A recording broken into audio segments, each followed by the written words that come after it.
27वीं तरमीम की एक और तजवीज़ सामने। अब सरकारी मुलाजमत भी ऐसे ही नहीं चलेगी। अगर बैरून मुल्क से ताल्लुक है तो नौकरी जाएगी। सरकारी मुलाजमीन भी शिकंजे में आएंगे। में रहना है तो फिर मुल्क के साथ मुकम्मल वफादारी करना होगी, वरना नौकरी जाएगी।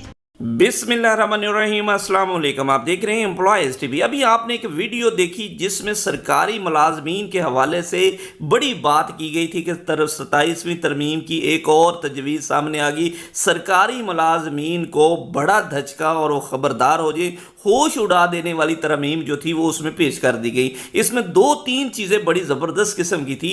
एक तो ये था कि सरकारी मुलाजमीन दोहरी शहरियत नहीं रख सकते और उस हवाले से उन्हें एक नौकरी से हाथ धोना पड़ेगा, या तो वो लोग नौकरी रखेंगे या वो दोहरी शहरियत रखेंगे। इस पर भी ये तरमीम भी पेश की गई। और इसके अलावा एक दूसरी बड़ी तरमीम इसमें ये लाई गई कि 2 जो डिपार्टमेंट सूबाई सबसे बड़े महकमे, महकमा एजुकेशन और महकमा बहबूद आबादी को वफाक के अंदर किया जाएगा, वफाक के अंडर किया जाएगा। और उसके अलावा तीसरी एक और बात भी इसमें थी, जो 18वीं तरमीम है उसको भी ख़त्म करने और 243 जो आइन है उसमें भी तब्दीली की जाएगी, जिसमें सूबाई हुकूमतों के पास जो इख्तियारात होते थे वो उसको महदूद करने, और इसके अलावा इसमें और भी बहुत सारी चीज़ें जिस पर बहस करेंगे। 27वीं तरमीम दूसरी शहरियत रखने वालों के लिए एक बहुत बड़ा धचका। पीपल्स पार्टी ने ज़्यादातर अरकान ने इस तरमीम के हक में वोट दिया और उन्होंने ये भी कहा। इसके अलावा एक और भी इसमें चीज़ पेश की गई थी, वो थी उम्र के इजाफे के बारे में। सुप्रीम कोर्ट या हाई कोर्ट के जज साहबान जो होते हैं उनकी रिटायरमेंट जो एज है वो 65 साल है, यानी आम सरकारी मुलाजम की रिटायरमेंट 60 साल, उनकी 65 साल, और इसके अलावा उसमें अब 3 साल का और इजाफा कर दिया गया। तो अब चलते हैं इसकी मुकम्मल तफसीलात की तरफ। आज जो सूबाई असम्बली में तो आज तमाम शिक्के इसमें मंजूर कर ली गई। इस्लामाबाद में 27वीं आईनी तरमीम की शेकवार इसमें मंजूरी, 59 शिक्कों की मंजूरी। जो सेनेट में इसका जो तरीक़ेकार ये होता है कि एक जो तरमीम लाई जाती हैं उनको पहले कैबिनेट में पास किया जाता है, कैबिनेट के बाद इसको सेनेट में लेके जाया जाता है, सेनेट में जो है उसकी मंजूरी दी जाती है 2/3 अक्सरियत के साथ, और वहाँ से ये कौमी असम्बली में चला जाता है और उसके बाद मुकम्मल तौर पर वो बिल बन जाता है और उसके बाद सदर साहब उसकी मंजूरी उसके पे दस्तखत करते हैं और वो पाकिस्तान का आइन बन जाता है।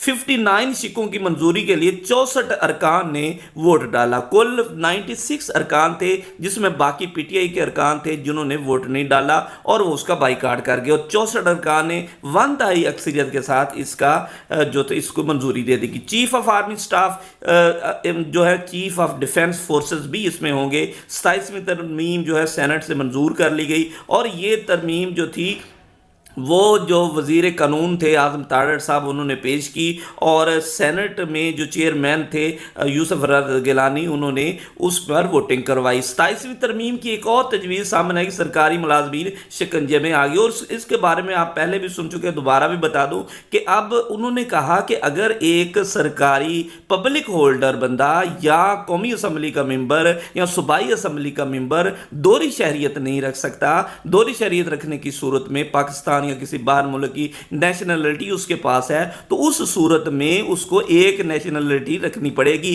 बसूरत दीगर उसको दूसरी सीट से जो है वो इस्तीफा देना पड़ेगा। इसलिए अब वो कहती हैं कि ये अगर कौमी असम्बली के मेंबर के लिए है तो मुलाजमीन के लिए क्यों नहीं है। तो मुलाजमीन के लिए भी उन्होंने कहा कि अब वो दोहरी शहरियत नहीं रख सकते। वो पाकिस्तान में अगर जॉब करते हैं, बाहर की शहरियत उनके पास है, तो उसको वो तर्क करनी पड़ेगा। अगर वो उसको नहीं छोड़ेंगे फिर उनको नौकरी से हाथ धोना पड़ेगा। और इसमें दोहरी शहरियत रखने वालों के लिए बड़ा धचका, और इसमें 27वीं तरमीम ने सबको चौंका के रख दिया। आईनी अदालत के जज 68 वर्ष की उम्र में अब रिटायरमेंट पर चले जाएंगे। 27 नवंबर से chairman joint chief of staff committee का ओहदा भी खत्म कर दिया गया। आज़ादी ओहदों को खत्म करने का इख्तियार सिर्फ पार्लियामेंट को होगा। इसमें 100 मोटो एक्शन का भी जिक्र किया गया कि अब इसमें 100 मोटो एक्शन नहीं लिया जा सकता। फील्ड मार्शल का ओहदा वापस लेने का इख्तियार भी पार्लियामेंट के पास होगा। Army chief he chief of defence forces होंगे। 100 मोटो का इख्तियार हमने खत्म किया है ताकि फिर कोई चीफ जस्टिस आकर लोगों को बेलबास ना करे। ये वजीर कानून आजम नज़ीर तारड़ ने ये 27वीं ترمیم وہاں پر پیش کی۔